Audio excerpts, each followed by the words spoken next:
is Katie Mazzocco of FullSpectrumProductivity.com, here today with your weekly video organizing tip. Today I want to talk with you about the idea of betrayal.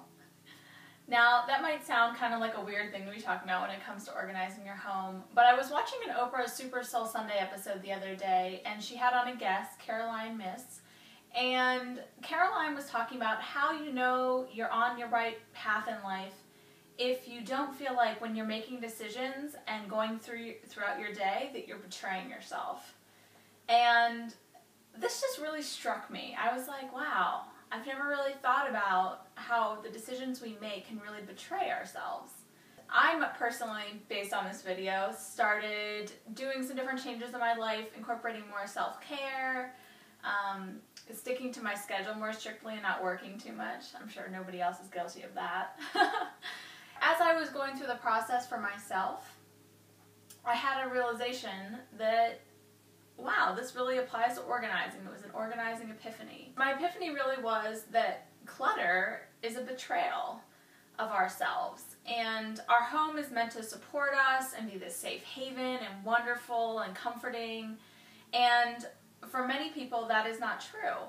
So I thought it would be interesting to look at what some definitions of betrayal are and to see how that relates to clutter. There are three different definitions of betrayal, and the first is that to betray means to lead astray.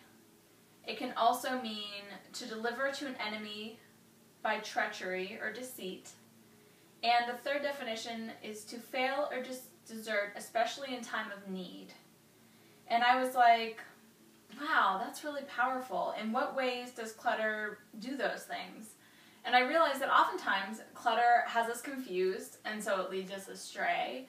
I realized that in many ways it does kind of lead us to the ultimate enemy, which is stress, and it fails to support us in time of need. It makes our home so that it's an unsupportive environment. So I just kind of wanted to have you mull that over and think about that a little bit.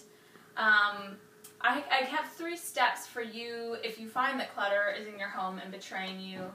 So the first step is to identify what area of your house is betraying you the most.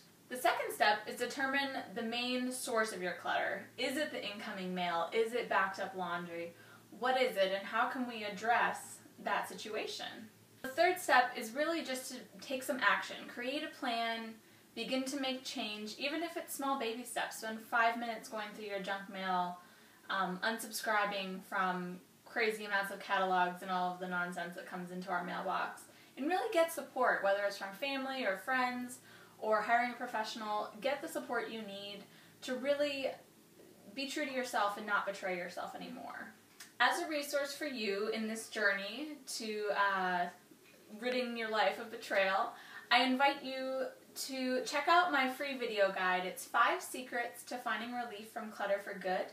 And it's actually 5 different emotional organizing blocks that my clients come up against frequently that keeps them stuck in the clutter. It keeps them stuck, disorganized, and really just unhappy. And I want you to be free. I want you to be stress-free. I want you to have peace. And so I invite you to download the free video guide. You can go to www.findclutterrelief.com and just fill in your name, email address, hit submit, and we'll send it right over to you. I hope that this video finds you thriving, and I look forward to seeing you again next week. This has been Katie Mazzocco of FullSpectrumProductivity.com. You see clutter, we see solutions. Have a great day. Bye.